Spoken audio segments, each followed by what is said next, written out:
Thanks very much. I think it's a fascinating discussion so far, and if there are serious disagreements among the panel, I'm not hearing them, so be sure to point that out to me. I'd like to add something very quickly, if I might. I mean, quickly to answer your last question, I think in terms of Gaza, it's definitely the second. I mean, it may have impoverished Hamas to some extent, and may have contributed to their increasing unpopularity among Gazan citizens. As far as we can tell, they're a lot less popular than they used to be, but it's certainly strengthened their political hold on Gaza. Now, you posit, I mean, I don't think there's any doubt about that. The crisis in Hamas has nothing to do with the blockade of Gaza or the sanctions against Hamas. It's to do with the changed regional order, which is entirely a product of the Arab uprisings. I don't think it's connected to any U.S. decision. I think if we'd had our druthers, this wouldn't have happened this way anyway, to begin with, and we would have had a much slower kind of evolutionary change in the Middle East, not the overthrow of Mubarak, for example. This is a little chaotic from the point of view of status quo power, like the United States. The other thing is that I think Professor Brown makes a very good point about party discipline in Hamas. In spite of this crisis and these disagreements, I think he's absolutely right that this is a very disciplined movement ultimately.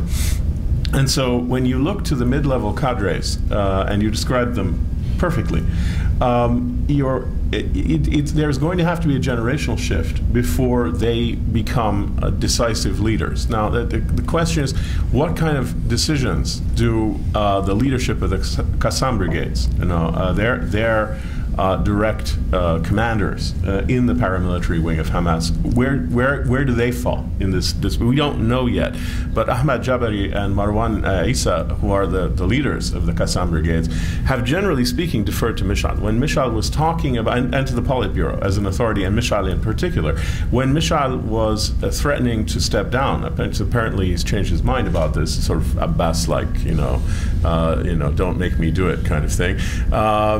They reportedly, the two of them went to see him and told him, please don't, we need you, we don't want Abu Marzouk or anybody else in charge, we want you, please stay. Now, I don't know where they fall on the current dispute between Zahar and Hayy on the one hand and Mishal on the other, but it's certainly, I think, may be the case that a combination of external money from Qatar, Saudi Arabia, etc., and the kind of disciplined structure where the Politburo retains its authority and the allegiance of the paramilitary, especially underwritten by money. Okay, one of the reasons the Politburo had this hierarchical primacy over the Gaza-based leadership was the funding for Hamas came through their headquarters in Damascus. That could conceivably be replicated, but with different strings attached from different patrons, Turkey, the Gulf states, others, etc. The only wrinkle in that, well, there are many wrinkles, but a clear wrinkle in that scenario is that where would this headquarters be? You pointed out that none of the prospective headquarters for Hamas would allow the military, the Qassam brigades, to be headquartered there, even politically, and might serve as homes for leaders, but an actual headquarters of a group that perhaps you might not want to take responsibility for everything they do, and if their headquarters are clearly in your country, you get it. So either they would have to greatly adapt their, even more than we've been talking about, adapt their modus operandi, or alternatively, they would have, and this is what we're seeing now, their leadership would spread throughout. So you would have, some people in Egypt, some people in Jordan, some people in the Gulf, some people in Turkey, etc. Now, that creates another crisis, because if you have your leadership in different places, not just in two places, we've seen the tension that emerged, right, between the fact that some people are based in Gaza and some people are based in Damascus. What about if some people over a 10, 15, 20-year period are based in Amman, in Cairo, in Qatar, etc., and then they're all talking to different people, they all have different patrons, they're all answerable to different foreign ministries. You have potentially a difficult situation. So I tend to think... I should just interject. I would actually also argue that that would be an operational security risk Very much for the external leadership. In other words, being in all these places and not having offices and not having security, in place. Obviously, if they continue to engage in military activity, well, I think they're susceptible to operations, at the hands of the Israelis. And so, what you've just described is basically the unraveling of the external leadership if we continue to go in this direction. If that's what happens, it would be, yes. I can see there's a lot of questions. I'm going to ask just one or two questions, then we're going to go to you. We've got a microphone there, so I'll point to you. And let me start with this way. It seems like the implication here might be that there really is no great imperative for having an external leadership post-Damascus and post-Israeli occupation of Gaza and post-Mubarak. I mean, where is it written in stone that there needs to be a Hamas leadership outside of Gaza? Nathan, you want to tell me, is that a permanent? Could that not dissolve in some way? I think it could dissolve, and I think it did dissolve. It would be of sort of the way that we're talking about. I mean, I would say a couple things. It does give them some purchase. One place where I think we do differ a little bit on this panel is not necessarily in substance, but a little bit in tone, how the world looks like from the perspective of the external leadership. And we're hearing things like crisis and so on. I think this is opportunity for them. I mean, I think this is hard for me to do, but I'm trying to think, if I were sitting in the external leadership of Hamas, what would the world look like right now? And it would look like a happy place. Yes, there are all the problems that people have talked about, absolutely. And yes, we've got to find a new office somewhere, and the international situation is changing, but fundamentally it is changing for the better. So I don't think they see themselves as weak, but as trying to take advantage of a new but ultimately more favorable regional environment. The second thing is that this is a movement that does defer a little bit to expertise. The people in the external leadership are the people who do diplomacy, and I think that gets them some respect. In some ways, the most, to me, the biggest challenge of the last couple of weeks is not simply this memo that says what you're about, what Khaled Mishal agreed to was unconstitutional, but Haniya deciding on this moment essentially to say, okay, Khaled Mishal can do diplomacy, I can do diplomacy as well, and I'm going to do it in a very different way. So that's a challenge. That ultimately, though, I think that external leadership does do things for the organization that the organization does appreciate. Their withering away, I think, is a distinct possibility. If I were to bet on the long term, I'd bet on something close to what Jonathan said. This is a movement that is so strongly rooted in Gaza that if a push comes to shove, that will ultimately hold the day. But I'm not willing to write the external leadership off. I think that they're skilled, they're clever, they're well connected in the region, and they do have some purchase in the organization itself, and in the past have had some level of deference. Yeah, I mean, if you just very quick, I mean, if you see them more as diplomats, normally diplomats are not the leaders; they report back to the home country, as it were, although I can think of some American diplomats who have chafed under that arrangement.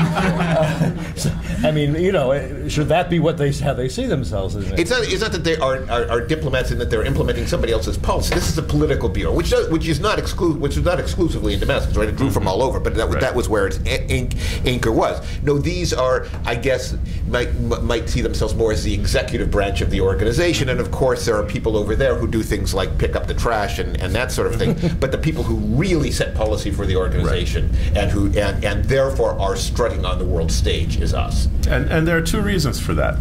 And so it's not written in stone, no, and I think we're all in agreement about the scenario in which it could go away. But there are reasons why it has had hierarchical primacy within the movement, why it has commanded, when push has come to shove, as it has in the past, the deference of the paramilitaries. To have the allegiance of Jabriya and Isa, it's just crucial. Absolutely decisive. As long as they were the source of funding and had the allegiance of the paramilitary organization, the Qassam brigades, it was very difficult for anyone in Gaza to think about reversing it. Now, in the middle of last year, I think it was in May, when all of this started spiraling out of control, when the snowball started building to where we are now, Zahar got up and said that not only was Mishael wrong in saying that it was okay for Abbas to go ahead with another round of negotiations with Israel, but also that the real leadership of Hamas is in Gaza, and the external leadership is subordinate to that. And he got, open quote, severely disciplined. This is what the Arab media said. I don't know what it means to be severely disciplined. Maybe he got fined, or I don't know, maybe they took away one of his cars or something. I don't know what you do. Okay, I don't know what it meant. But the point is that was a challenge that was rebuffed, and it was done with the support of the Qassam Brigade leadership. So, and then one final note about the external leaders. So not only do they have this credibility, and the fact that they can be a conduit for external money, which is very important. Smuggling, as they have money in Gaza, they're not completely broke, but they need external support. All the Palestinians do. Fatah needs it in the West Bank. Hamas needs it in Gaza, etc. So these are, kind of broke people, and they've got a response. So the one final thing about the Politburo and the external leadership is these are, to a very large extent, the remaining founders of the organization, right? I mean, Yassin is dead. Some of the old timers are dead. Some are still in Gaza. But those who have been the political leaders and the visionaries and the ones who've shaped the movement, who have had to avoid assassination and who have built its regional profile and who have built its political, these are the guys. I mean, it's not just Mishael, it's Abu Marzouk and all kinds of individuals in the political bureau. So they have a kind of a historical cachet of political leadership that doesn't just go away. It takes time for it to go away, and bear in mind who they are. One more question for me, and then I promise I'll go. And that is this: we tend to think in terms of moderates and militants. I think Hussein, you rightly talked about in terms of those who were resistors versus accommodationists. One thing it's always seemed to me that that our friends, the peace processors, have not been able to get is the fact that if you're Mahmoud Abbas and you say, okay, pragmatically, I've got to accommodate the Israelis, and this is the best deal we're going to get. Hamas is going to say, well, that's collaborationist. And if at a certain point Hamas says, you know what, there are certain things we have. We at least need a truce for the moment. We really that's just in the practical and best interest. Then Pidge is going to say, they're collaborationists. The water always flows downhill, and the peace processors keep waiting for it to flow uphill. And there is no dynamic for that. Now, I understand if you had a more democratic or even majoritarian system of governance, you might feel pressure from below to move it in the other direction. Like, hey, I just built a business, don't have my store bombed out by the Israelis next week by doing something that's adventurous. But until and unless that actually occurs, is it not clear that you're not going to have progress toward, I'm not going to say peace, I'm not going to take settlement, I'm going to say towards accommodation? I'd just like to say that what I was talking about was a mythology about an axis of resistance versus an axis of accommodation. I don't think it was ever real, and I think the fact that it evaporated because of a series of uprisings in Egypt and Tunisia proves that it was, a chimera, a mirage. I don't have an answer for your question. I think that's the $24,000 issue. And I suppose that the same problem faces all the major actors in this moribund peace process that we have now, which nobody, Professor Brown's absolutely right, nobody believes in these negotiations because clearly they're not going to produce anything significant in the next, at least in the next year, probably several years.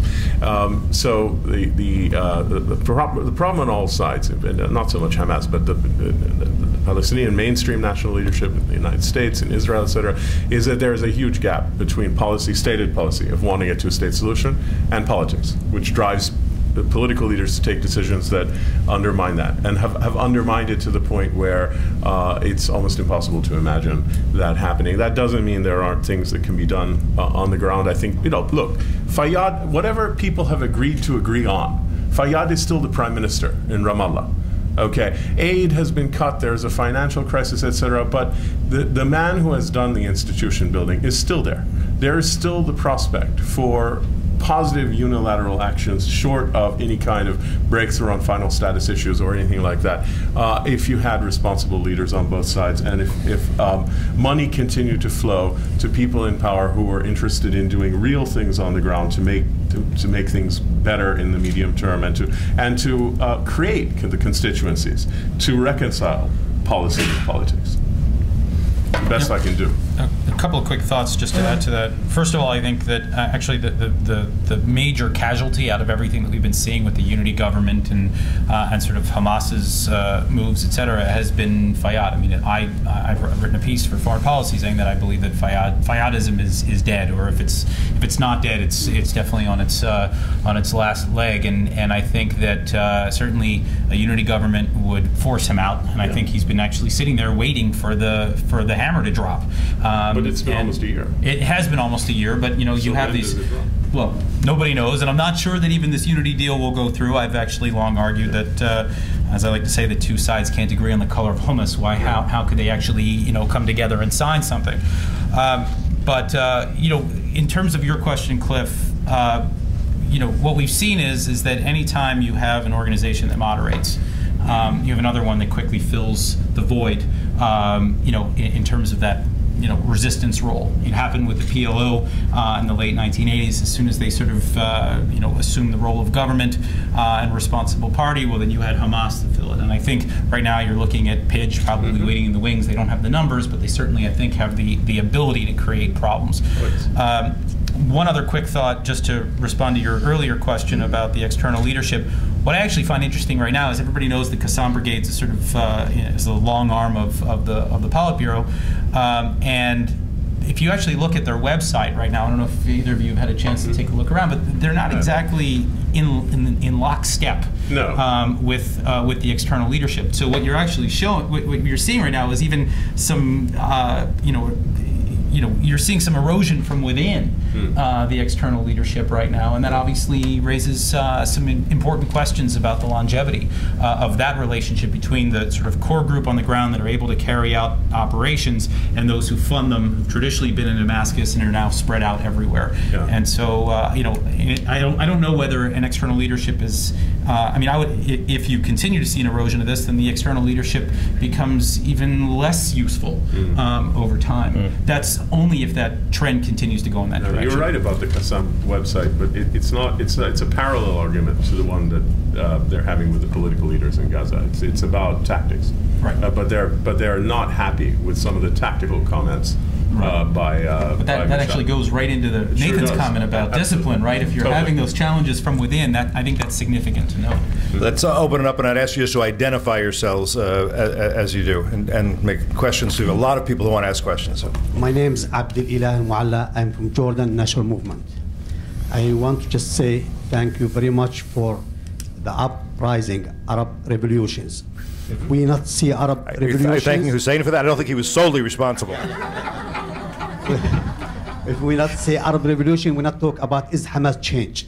There is big difference between 2011 and 10. And also I'm not agree with Mr. Hussein when he said Sunni, Shia and leaders. There is a difference between dictators and peoples. The dictators, which United States help them, this is what make the terrorists.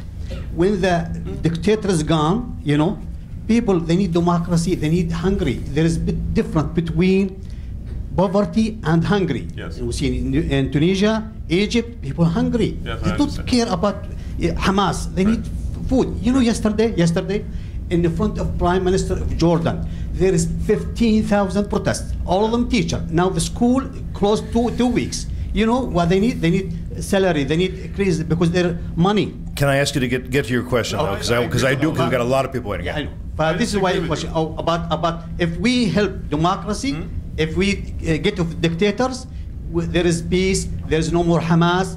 Jordanian people last week, they refused. I'm from big tribe in Jordan, Bani Hassan. All of them, they're against Hamas. But even we have to make democracy. We have to unite the state, help democracy. I do agree with that. Yes. Straight back.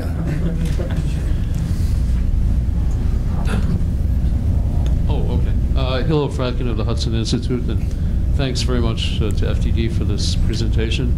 The question I have is this. It seems implied in what I think all three of you said, that the Gaza leadership is against the elections, against holding elections. But it wasn't clear whether that played is your view and plays a role in the kind of dynamic you were describing. And secondly, and perhaps this is a question particularly for Nathan Brown, I was wondering, of all the possible candidates for playing a role with the Gaza leadership, the most obvious would seem to be the Egyptian Brotherhood. And I was wondering if you would say something about what they might do, or whether they've even begun to discuss it. They have other, obviously, problems on their hands of their own, but what their own perspective on it is now, or it might be in the future. Nathan, you want to start? Yeah, I just a quick thing about it, elections. My sense is nobody really wants elections. Everybody wants to talk about them because they're afraid that if they're held and they work against them, then they lose. But that's one reason I don't expect elections anytime soon. But you can get this political dynamic of almost outbidding. So that's what I say. I mean, if they're not careful, they might actually have to have them. But I think that they're less likely. In terms of the Egyptian Muslim Brotherhood, yes, I think the ties there, the emotional ties are very deep. I mean, to me, it was absolutely extraordinary back in 2006 when Hamas presented itself to Palestinian voters saying, Egypt is the mother movement. I mean, I can't imagine, an American political party saying, we're the arm of the Canadian such and such. You usually don't cross borders that way. So the emotional ties are very strong. The personal ties are there, and I think one thing that has happened since February 2011 is essentially the security barriers between Muslim Brotherhood, Hamas contact have come off, and Hamas leaders come and go to Cairo now all the time and have human contact in a way that was difficult. My sense is that, and this is largely guesswork, it comes from only a few conversations, but you look at the world from the perspective of the Egyptian Muslim Brotherhood right now, and it just looks great, okay? And it looks great because for the first time, your ability to, the fact that you have the enormous support and respect of the Egyptian people is finally going to give you political influence on the world that really matters, and the world that really matters is Egypt, okay? And what happens with Hamas, yes, those are our cousins, or those are our daughters, or whatever. I mean, it's mother movement. I'm not quite sure about gender here, but those are our close relatives. They have very strong pull on our heart, and in the long run, of course, we'll be fully supportive of them. And in Egypt, in which the Muslim Brotherhood takes a leading role, will be one that's fundamentally in their interest. But right now, we've got other issues right now. We've got a delicate transition process. We finally seem to have a decent working relationship with the U.S. and the Europeans and so on. And so this is just not the time to rock the boat. So can you please keep things quiet there in Gaza? My sense is that's the way that the issue looks from the perspective of the Muslim Brotherhood. I couldn't agree with that more. I think it's beautifully put. By the way, they would be the sons of the mother. Just to clear that. I don't think there's any doubt about that. But one thing, just very briefly on the elections, I mean, I think there's a hierarchy of ideas that are built into this agreement. Sort of three goals. The Doha Agreement and other agreements between Hamas and Fatah in the past, the Mecca one and other ones, and one earlier last year. The first is the most likely, which is the creation of a new government of some kind, which would basically just solidify the division that exists now and simply the main effect would be to get rid of Salam Fayyad as prime minister probably, and something like that. But it wouldn't really change anything on the ground. The second ambition, which is more difficult, but faintly possible for the reason Professor Brown said, that you can talk yourself into it, is elections, but I don't expect them to happen for exactly the reason that he cited. He's precisely right on that. The most ambitious is this idea of any kind of reconciliation between security forces. That, I think, is unthinkable at the moment. Why anyone would do that? And so you can't really have any kind of serious national reconciliation or political reconciliation without and while maintaining separate and distinct security forces, because that means you have separate and distinct not only national policies but foreign policies and militaries and whatnot. And so all of this is structurally limited insofar as it can go. And that again goes to what kind of integration Hamas could have in the PLO. Ultimately quite limited, because I don't think there'll be elections, and I'm sure there won't be security reintegration. You know, I just want to add a couple of points. I actually agree largely with what both Hussein and Nathan just said. In terms of the calls for elections on the ground and in the territories, I mean, obviously this is an incredibly popular notion, right? I mean, this is, both sides need to say this because it's what the people want, and you know, I mean, I don't put a whole lot of stock in polls that are taken, but you know, broadly speaking, all Palestinians would like to see unity happen again. The whole idea that there are two separate sort of non-states in you know, non-governments and whatever you want to call it. I mean, this is a black eye for Palestinian nationalism, and it continues to be one. And I think it's you know, in the context of everything that we're looking at right now, I think you know, it's worth noting that this whole notion of a unified Palestinian national identity is very fractured at the moment. And the longer that they wait, the longer I think, or the more likely it is that the elections can't be held, and you're sort of seeing this solidification of these two positions, which I think are going to create immense challenges for the movement moving forward.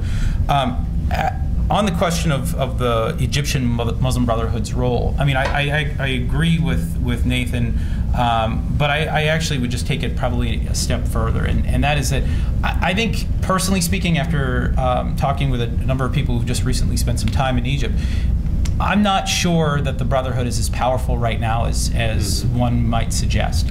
I think that when you look at what's happening on the ground right now, it's really a power struggle that's taking place between SCAF and the Mukhabarat, right? Two traditional deep state actors within Egypt, and the Muslim Brotherhood actually kind of shifts toward one or the other depending on the deal that can be struck on that day or that week or that month.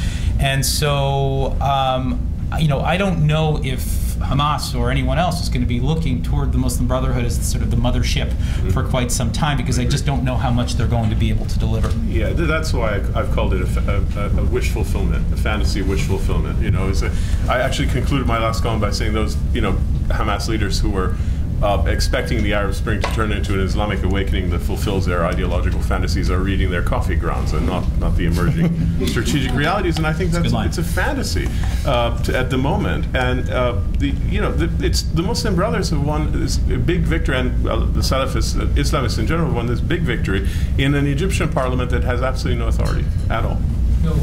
No authority. Hasn't got any powers. It's a presidential system, and SCAF is the president. So you can talk all you like, and it'll be on TV, and that's it. Yeah, go ahead. Hi, Daniel Moore, Johns Hopkins University, Center for Transatlantic Relations. My question is, you had a debate about the new location of Hamas, and the question is why you didn't raise the possibility that Hamas, as I believe, will end at least for a few months in Tunis, because the only government, Ennahda is in government, is controlling also the Interior Ministry, and the Hamas leadership almost every week is visiting Tunisia. 2 weeks ago, when he was the guy was leaving at the Tunisia airport, the airport was crowded with Tunisian saying farewell and asking for kill the Jews. So the environment and the security situation and the travel, to answer your very interesting question, why you need a foreign, at least department, you need to travel freely. That's my bet, that 99% is Tunis, or at least Tunisia. In fact, last question, why the PLO is so upset with the Tunisian new government? That's tell you a lot. Who wants to take that? No, I mean, it's an interesting piece of speculation, and I guess it's a vague prospect, but Tunisia is a little remote. In Palestinian historical memory, Tunisia is Siberia. Okay, it's perdition. It's the place you better go. Weather.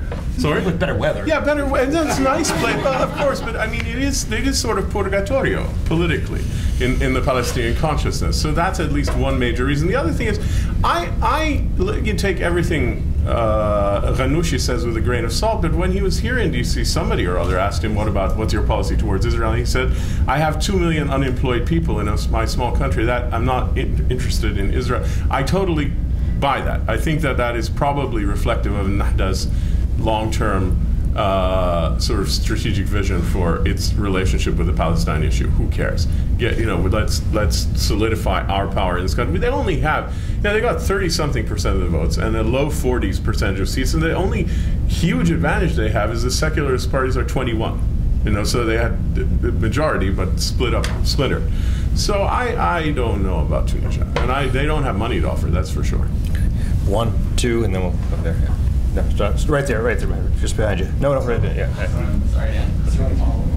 Okay, Jeremy Cadden with Congresswoman Shelley Berkeley's office. How would an Israeli or American attack on Iran affect all this, specifically Hamas, but also more broadly, Mr. Ibish, your comments about the Sunni versus non-Sunni split in the world? Would the Sunnis rally behind Iran, or would they shrug and say they're not Sunni? I think the only group in the Sunni Arab world that might not shrug or might not complain bitterly and angrily and rail and be very annoyed, kabuki, but not do anything is Hamas. The only group that would have an interest, in my view, that I can think of that is a serious political player anyway, is maybe Hamas. They might feel that it is necessary to make some kind of a show.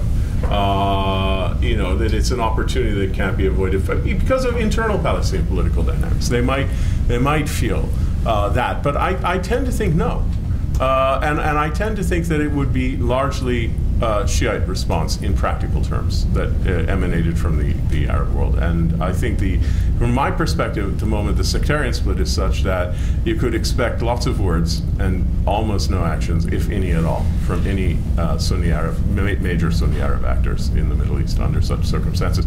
But it's very hard to know. The temptation for a group like Hamas would be considerable in terms of its domestic rivalries with the PLO.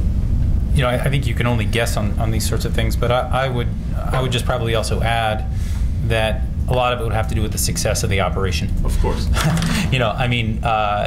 If the Israelis succeed in sort of a blitzkrieg kind of a strike that takes out a lot of Iran's capabilities, obviously Hamas needs to sort of stay at home but if it turns into a wider conflagration and it turns messy, well, then Hamas has a role to play if they smell blood in the water. And I think exactly that's that's how I would game it out. Yeah, I think that's exactly right. Matt. Thanks. Matt Dustin for American Progress. On the point, Jonathan, you made about the closure and the impact that it may have had on Hamas's calculations, it seems that rather than weakening the internal leadership, seems to me that it's quite the opposite. It's the rise of the tunnel economy is one of the factors that's provided an engine for the internal leadership to challenge more openly the external leadership. It's also, the exchange between Gaza and Israel and Gaza and the West Bank is now almost nothing. These are taxes that would have gone to the Ramallah-based PA leadership. They are now coming to Hamas through taking the cream off the top of the tunnel trade, and they've also created this black market economy that is effectively a lobby against a normal regulated border, and it's yet another yet another stumbling block, as if we needed another one to normalization with Israel. So it seems that this will continue, and how do we break out of that? Right. It's an interesting question, and I don't know how to break out of it. I think the question that I raised there at the end was, I think to a certain extent it did empower the internal leadership. It forced them to take responsibility as a government and to find ways of raising cash. And the tunnel economy is one. I've actually documented some deals where they've made with the Palestinian Authority so that certain things continue to flow in, even notwithstanding the ongoing dispute with the PLO. But I do think it's interesting that the isolation of of Gaza itself has, I think, exacerbated the split that we're seeing between the internal and external. It's created this crisis, if you will, within Hamas. I think that goes without saying. I mean, because they're cut off. Ultimately, though, when you start to talk about normalization again, the goal of those sanctions and the isolation of Gaza was to demonstrate to the people of Gaza that, here's the one side, if you live here, you're going to live in poverty. You look over there in Ramallah, and thanks to all the money and the weaponry and the intelligence and everything that we're giving to Abu Mazen, well, we're going to hold that up as the the gold standard of how a Palestinian state should look. And I think that has failed due to the fact that there's a huge amount of corruption within the PLO. I think there's a lack of ideological focus, and so so I guess at the end of the day, I think it's a mixed bag in terms of how these sanctions have worked. I think it's strengthened that internal core of Hamas and probably forced them to entrench a little bit more and to maintain that hardened position. But certainly what we've talked about today, the sort of moderation or potential moderation of at least half of the leadership, I think that certainly has something to do with those sanctions. Dan? Dan Pollock from the Zionist Organization of America. If we could go into a little bit about what Hamas really needs from this external home. They're going to get money from the Gulf, regardless of where this place is, under the scenario where they give up Iran as their sponsor. Then all they need is protection from Israeli assassination attempts.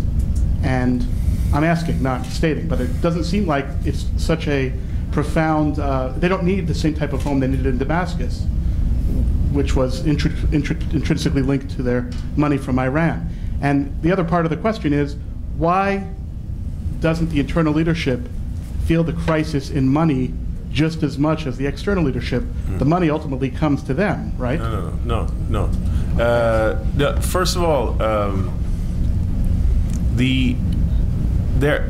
it's not as straightforward, I think, as your question frames it, because what your question assumes is the successful transformation of Hamas's political profile due to a break with Iran and Gulf money. And that if in other words, if the external leadership were able to marshal a positive outcome to this, then it wouldn't matter where precisely their headquarters were, except that if they're spread out, there's this diffusion effect that we talked about. And anyone hosting them would require, if it were to be a central base like Damascus was, a hub, they would become directly responsible for what the Qassam brigades do, for example, or whatever happens in Gaza. And so, like I said, that's retail. That's paying retail. That's paying a high price. So it's actually, I think, a little bit more fraught than that.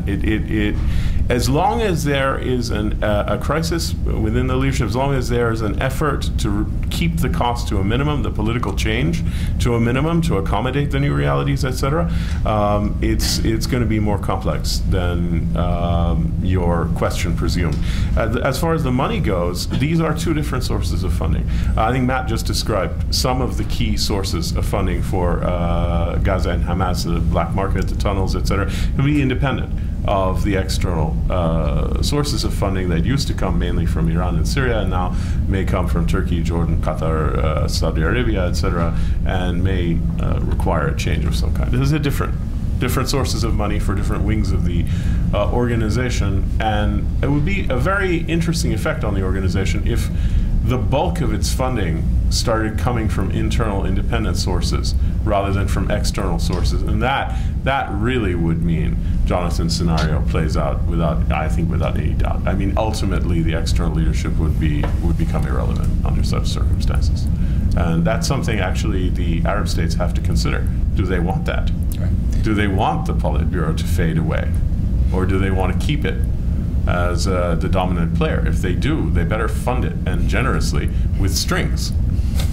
I'll add two more thoughts to this. One is, I think you cannot overlook this symbolic location of wherever the next headquarters might be. It's incredibly important for Hamas to have a place where it has an authentic Arab feel to it, especially after what they've just gone through. I think they're going to be looking for a place that sort of feels hospitable to their ideology.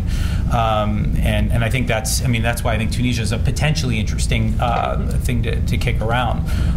But they're not going to go to North Korea. They're not going to some place that's outside of the region. Or something. Yeah, they need to go someplace that feels authentically sort of Arab and where it's hospitable to Palestinians, and a country that has been an advocate for Palestinian nationalism over the years. On the question of funding, one other interesting thing is that so Hamas is born obviously out of the Muslim Brotherhood, but ultimately gravitated into the Iranian sphere in the same way that Hezbollah has always been operating within that Iranian sphere. What we've seen over time is actually that Hezbollah has found new ways of bringing in cash. Not only their little state within a state, the mini-state that they operate in the Bekaa Valley and its environs, but now we've seen through drugs and through organized crime and everything else. So it's an interesting question of, does Hamas find this as a necessity, as a means to augment their income? We haven't seen anything about this specifically. There are a few cases that have been brought to light, but nowhere near the scale that we've seen with Hezbollah. So the question is, would they even consider something like this if they begin to lose that funding in a sustained way over time externally? I think at time maybe one more question, and then we'll let the panel make final points. Does anybody want to? Did I miss anybody? And let me just ask for any final points you want to make, and before we close, Nathan, you want to begin? Thanks for having us. I think we've covered it. Really, I really do. Yeah. Thank you. I think thank the panel. I think it was a fascinating, edifying discussion. Thank you very much. Thanks for coming. See you again. Great to see you again. Thanks.